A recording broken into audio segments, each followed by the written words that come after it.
It feels to me like, at least in the Republican Party, and keep me honest here, I'm a partisan Democrat, you know that, but having observed the Republican Party and grown up around Republicans and still have many Republican friends, the dominant driver in that party is the relationship between the voter and Trump in an almost cultish way. And that filters down so that if Donald Trump disapproves of one of those lower politicians, even a senator, then that is communicated to the voter, and it's the death knell for anyone's political future. That doesn't seem to hold true in the Democratic Party. And the natural conclusion here is that there is a cultish kind of thinking that has overtaken one major American political party.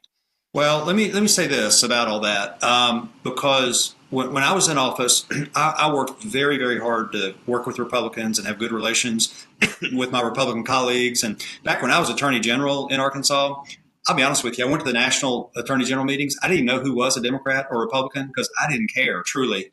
I mean, I was in there for like 2 years before I started asking, is he a Democrat or Republican? I mean, I had no idea and didn't want to know because it didn't matter. And so when I get to the Senate, I'm really focused on just trying to be productive and trying to get things done.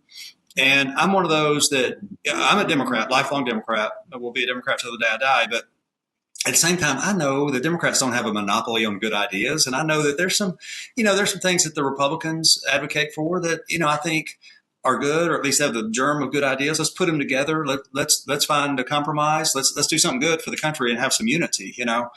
So that's very different today. That has changed. The Republican Party has changed fundamentally.